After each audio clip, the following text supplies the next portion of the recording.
best we could really say, to be honest with you, is that we have our nose in front. I just want to really caution people that this is still not over despite television. There are a significant number of pre-poll votes in Cairns. To give you an example, 6,000 people voted in Ingleburn. It's normally 1,900, right? So there's a very significant number of those to come, and you can't be sure of which style of person votes at pre-poll. I'd actually say probably older people still, despite the increase. We don't have in one polling booth at Preston's. So those cautionary things, like we do have our nose in front. It's just compared to me, Sherry Burton's result last time, that she eventually won through, but it was very close. So I don't want to say tonight that we have for certain won this seat, right? But I think the odds are our way, right? So I want to thank everyone for a monumental campaign. I don't want to in any way say that this is an excuse, but our opponent did spend an enormous amount of money. He really, if you saw the kind of material, you saw the way that the organised this campaign, a significant number of people were paid money to work in the politics. That's always the case in the Liberal Party, but he had an enormous number of workers in part of the electorate. We have really, I think, run a very localised campaign. There's 10 local endorsements by people who are recognised in society, the one with the boxer. All those things, I think, were very much in contrast to all of his stuff being centralised. And I think really it was ineffective in my mind. In a trend where it was very pro-liberal, his stuff where he the same kind of stuff over and over again, the pictures, same colours, same photographs, all coming out of central management of the party. I think in our contrast, the material produced was quite useful. I want to say that we had a fantastic collection of people, most of them young Labor one here tonight, but people from the Finance Sector Union, individuals that have come in and been on those phones. I'm not a total believer in it, quite frankly. It's a US-style contribution to this country. And I think on balance it's probably worthwhile, but you've got to question how much resource you put into that you could be doing on something else. But thank those people for what we did there. I just had a comment there from a number of members of the Turkish community, and it's something that I picked up on the polling yesterday with Spanish speakers. We put out 7 or 8 language letters, and I get the sense these were very, very important.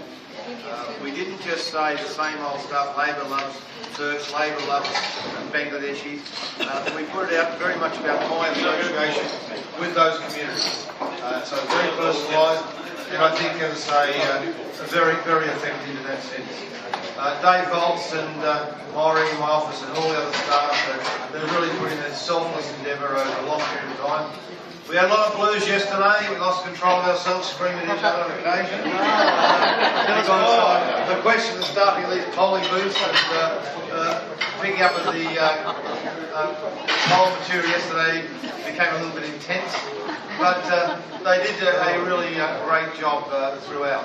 Maureen for being so supportive as ever. I don't want to single out.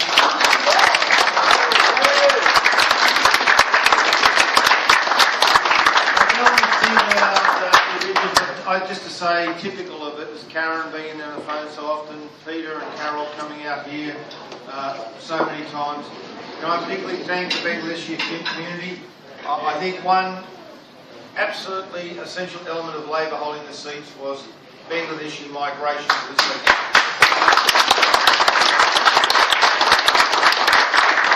In my view, we probably wouldn't have held the seat but for the fact that the Bangladeshi community originally around Malabar, Maroubra, East Lakes, Botany has very heavily moved into that Minto area, and because of the results there, we actually got swings to Labor in a very difficult overall situation.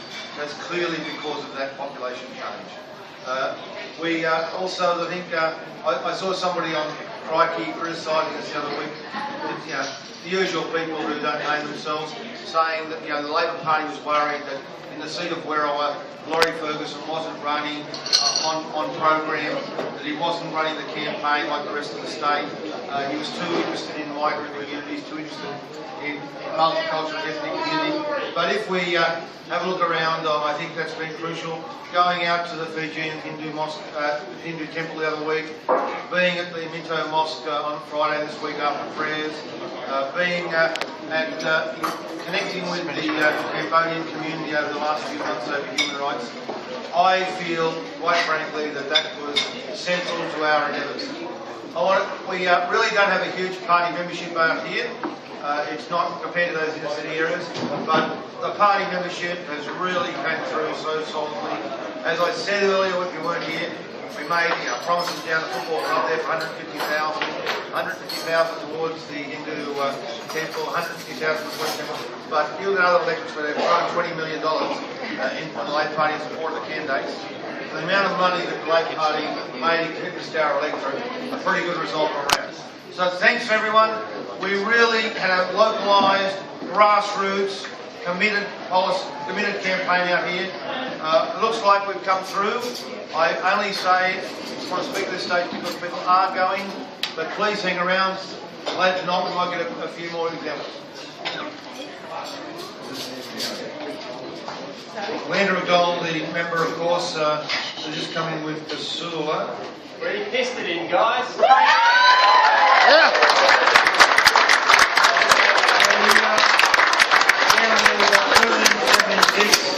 To 966 on primaries.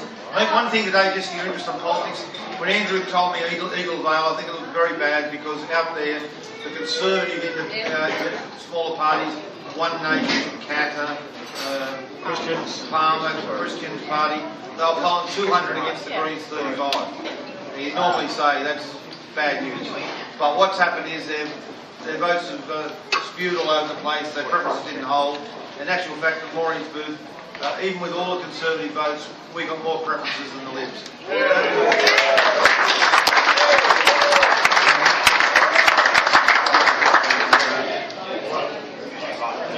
Bruce was saying not too good. But anyway, It's all right. It's not that bad. But look, the main point is they have had swings. They didn't get there, I don't think.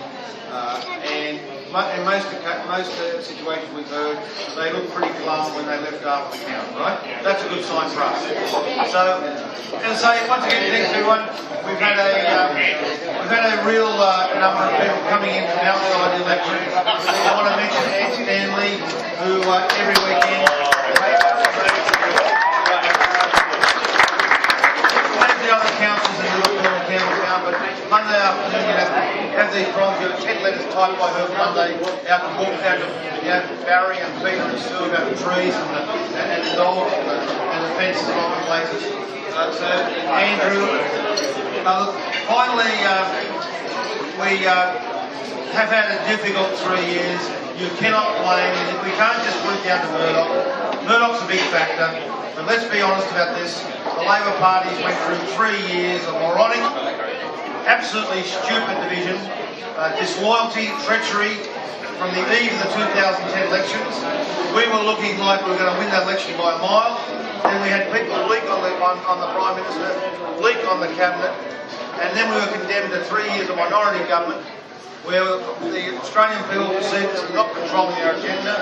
We were in conflict with the Greens as to who was actually delivering, us or them. We had a situation where people were making statements against the party interest. In that context, you really got to say the Australian people weren't totally stupid in looking at us being a divided rabble. But here we've held through. We're going to make sure that there's genuine reform in this party. We've had this guy figuring himself for reforms to the party, the General Secretary. Next thing you know, he's pushing someone aside to go in the Australian Senate. And they want to sell that the party's being reformed. What a joke. Anyway, I want to hand over to Andrew.